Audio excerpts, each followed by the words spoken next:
Dalam dunia kedokteran tidak ada istilah wahan. Penyakit wahan menjangkiti manusia setiap saat. Dokter manapun tidak sanggup mengobatinya, karena kebanyakan dokter pun saat ini terserang penyakit wahan. Mereka berusaha mencari obatnya, tapi tidak pernah ketemu. Apakah penyakit wahan itu? Wahan adalah penyakit cinta dunia dan takut mati. Ini adalah dua jenis penyakit dalam satu nama, wahan. Siapa saja yang terjangkit penyakit ini, dia akan menjadi pribadi yang lemah dan rusak. 1. Penyakit cinta dunia. Cinta dunia berarti lebih mementingkan kehidupan dunia dan kenikmatannya daripada kehidupan akhirat dan keabadiannya. Kenikmatan dunia terdiri dari wanita, anak, jabatan, harta, uang, rumah mewah, kendaraan, hewan tunggangan, dagangan, sawah, buah-buahan, keterkenalan, dan sebagainya. Orang yang sudah terlalu gandrung dengan hal-hal di atas akan berat memandang akhirat. Antara Allah dan dirinya terdapat penutup yang sangat tebal, sehingga segala perbuatannya sulit untuk bertujuan mencari ridha Allah. Sekolah, dia berpikir mencari pekerjaan, bukan ilmu. Mendapat amanah jabatan, dia berpikir untuk menumpuk kekayaan, bukan mensejahterakan rakyat yang dipimpinnya. Padahal pemimpin itu berarti pelayan. Ungkapan kasarnya, rakyat itu majikannya dan pemimpin itu babunya. Cinta dunia adalah akar segala kejahatan. Perhatikan berbagai jenis kejahatan yang ada. Pikirkan sumbernya. Semuanya bermula dari cinta dunia. Korupsi bermula dari cinta duit dan cinta hidup lebih mewah. Perampokan bermula dari cinta duit juga. Pembunuhan, perkosaan, pencabulan, penipuan, pengkhianatan, kemalasan, kebodohan, ketamakan. Lagi-lagi semuanya bermula dari cinta dunia. Kalau Anda merasa dirugikan oleh ulah pejabat yang zalim, maka yakinlah itu karena mereka cinta dunia. Tak perlu ditanyakan lagi. Penyakit wahan adalah penyakit menjelang hari kiamat yang sangat ganas menyebar di mana-mana. Penulis pun mengakui dengan sadar juga terjangkiti penyakit ini. Media seperti televisi, internet, majalah, radio, dan lain-lain juga semakin menyuburkan bagi kita untuk mencintai dunia dan segala kemewahan menipunya. Maka jadilah kita bangsa yang mayoritas penduduknya lupa kepada nasib akhiratnya. Padahal akhirat itu pasti kita datangi. Mereka terlalu gila mencintai dunia, padahal dunia itu pasti kita tinggalkan.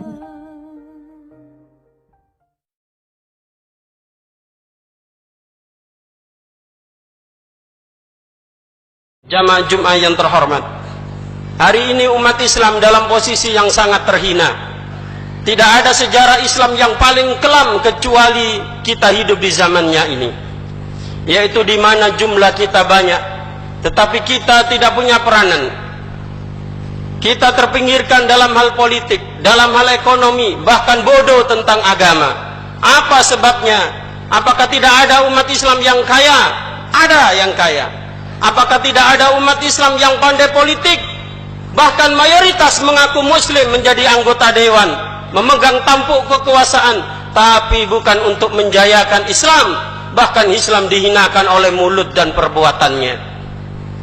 Apakah tidak ada umat Islam yang cerdik pandai hari ini? Banyak sekali. Sarjana-sarjana lulusan timur maupun lulusan barat sangat banyak. Apakah tidak ada para hafizul Quran?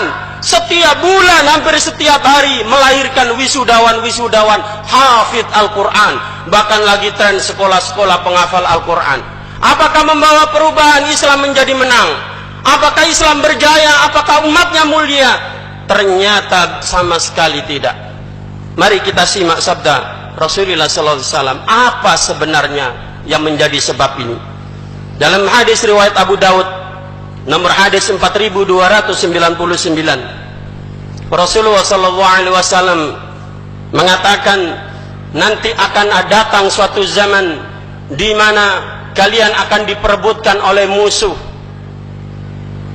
dari depan, belakang, kanan, kiri. Mereka menyantap kalian seperti orang yang sedang lapar, yang menyantap makanan di meja makanan. Sahabat bertanya, amin kilatin yaumaidin ya Rasulullah, apakah jumlah kita saat itu sedikit? Dijawab oleh Rasulullah, bal antum katsir, jumlahmu banyak, mayoritas, walakinnakum ghusaun ka ghusa'is sail, tetapi banyakmu itu, mayoritasmu itu tidak bermutu, seperti buih di tengah lautan, tidak ada harganya, tidak diperhitungkan oleh musuh. Bahkan kata Rasulullah, Allah mencampakkan rasa takut dalam dada-dada musuh terhadap kalian wahai umat Islam, dan Allah mengganti pada diri kalian satu penyakit, diberi penyakit oleh Allah yang disebut wahn. Sahabat bertanya, apa itu wahn ya Rasulullah? Dijawab oleh Rasulullah, hubbud dunya wa karahiyatul maut, cinta dunia, cinta pekerjaan, cinta jabatan, cinta keluarga, cinta popularitas, dan seterusnya. Takut kehilangan itu semua, bahkan sampai mati, takut kepada mati, takut kepada jihad. Disangkanya kalau berjihad, disangkanya kalau memperjuangkan Islam, lekas mati. Na'udzubillah min dzalik. Inilah penyebab umat Islam mayoritas tetapi menjadi bulan-bulanan musuh, yaitu cinta dunia, tidak mau berjuang. Dihukum oleh Allah seperti ini. Yang berkuasa, yang menguasai adalah kuffar, laknatullah alaih. Kemudian hadis yang kedua, dalam riwayat Ibnu Umar, diriwayatkan oleh Imam Ahmad, nomor hadis 4765. Idza tabayatum bil'ina wa akhadtum adnabal baqar wa raditum biz-zar'i wa taraktumul jihad, sallallahu alaikum dulla la yanzi'u hatta yarji'u ila dinikum.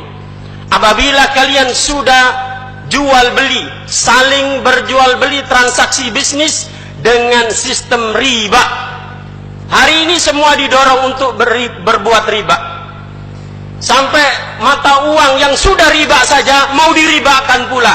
Mata uang kertas adalah mata uang riba, ya, itu mau diribakan pula menjadi kartu.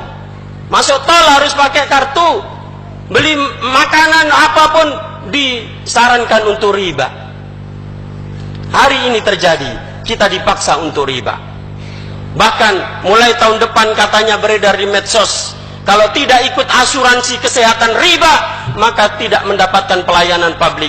Semakin tergencet umat Islam. Kalau kalian sudah berjual beli atau berbisnis, bertransaksi dengan sistem ina, bagian dari sistem riba, wahadtum adnabal baqar, dan kalian suka dengan peternakan, memelihara sapi, dan kalian juga ridha dengan pertanian, bisnis agribisnis, kemudian wataraktumul jihad, kalian tinggalkan jihad. Kalian tidak peduli Islam maju atau mundur, Islam diserang kafir atau tidak, yang penting bisnis lancar, meskipun riba nggak ada masalah, yang penting keluarga saya sehat, yang penting usaha saya lancar.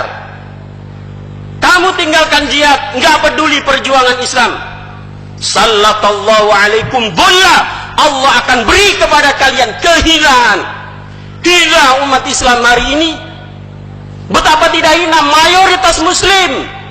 Ekonomi dikuasai oleh segelintir kufar. Mayoritas muslim merdeka sudah hampir satu abad, tetapi tidak bisa berhukum dengan hukum Allah. Hina kata Allah, kata Rasulullah SAW, la yanzi'u hatta tarji'u ila dinikum.